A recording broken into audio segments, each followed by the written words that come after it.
Friends, welcome to back to brain wave revise. तो आज हम पढ़ने वाले हैं प्लास्टिड्स। सो प्लास्टिड्स आपको कहाँ मिलेंगे? ये आपको कॉमनली मिलेंगे साइटोप्लाज्म में। साइटोप्लाज्मिक ऑर्गेन्यूल्स होते हैं, ठीक है। किस में होते हैं? ये आपके यूकैरियोटिक प्लांट्स में होते हैं।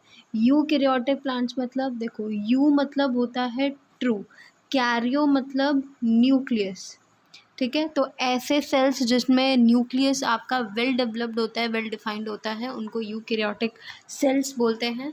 तो प्लास्टिड्स कहाँ मिलेंगे? आपके यूकैरियोटिक प्लांट सेल्स में आपको देखने को मिलेंगे, ठीक है। ये प्लास्टिड जो टर्म है ये फर्स्टली यूज़ किया था 1885 में AFW शिम्पर ने, और इन्होंने ऐसे सेल ऑर्गेनल्स को इंक्लूड किया था जो कि आपके स्टोरेज और कार्बोहाइड्रेट के सिंथेसिस में क्या होते हैं, यूज़ होते हैं। ऐसे इन्होंने सेल्स को कंबाइन नहीं क्या बोला था, प्लास्टिड बोला था, ठीक है। अब प्लास्टिड का कलर कौन सा है या कौन सा पिगमेंट इनके अंदर है? प्लास्टिड को अपन कितने टाइप में डिवाइड करते हैं? 3 टाइप्स में इनको अपन डिवाइड कर सकते हैं। कौन से? एक आपके होते हैं ग्रीन कलर के, जिनको हम क्या बोलते हैं, क्लोरोप्लास्ट, ठीक है।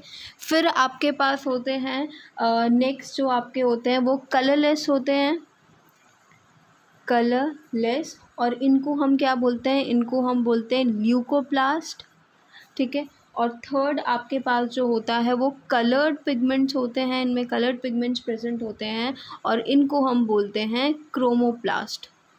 जब भी कलर्ड पिगमेंट की बात आएगी तो हमेशा वर्ड यूज़ होता है क्रोमो, ओके, ये चीज़ याद रखना। अब यहाँ पे ये जो क्लोरोप्लास्ट होता है, ठीक है, क्लोरोप्लास्ट क्या होता है? क्लोरोप्लास्ट में आपका क्लोरोप्लास्ट सबसे पहले तो बहुत ज़्यादा बायोलॉजिकल इम्पोर्टेंस इसका होता है। क्यों? क्योंकि ये केमिकल एनर्जी प्रोड्यूस करता है, किसके थ्रू? फोटोसिंथेसिस के थ्रू। तो क्लोरोप्लास्ट क्या करेगा? आपका फोटोसिंथेसिस करेगा और फोटोसिंथेसिस से केमिकल एनर्जी आपकी प्रोड्यूस करेगा। क्लोरोप्लास्ट आपके डिस्क शेप स्ट्रक्चर होते हैं, इस तरह का आपका क्लोरोप्लास्ट का स्ट्रक्चर होता है, ठीक है।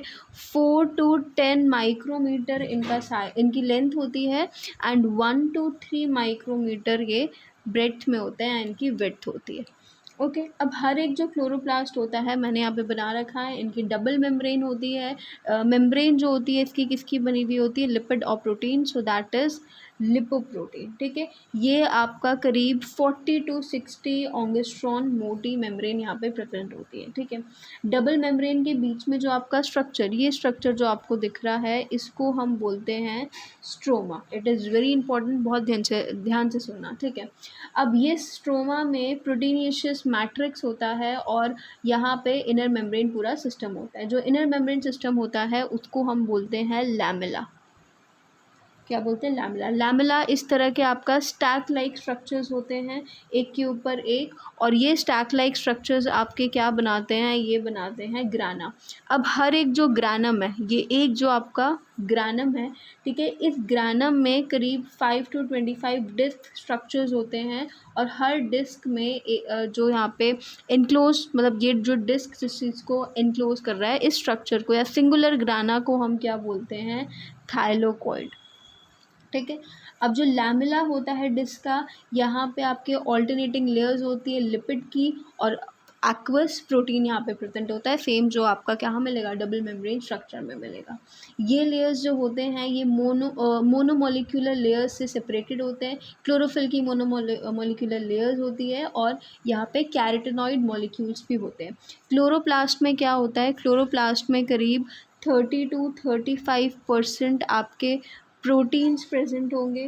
फिर 20 to 30% आपका फॉस्फोलिपिड्स होंगे, फॉस्फोलिपिड्स।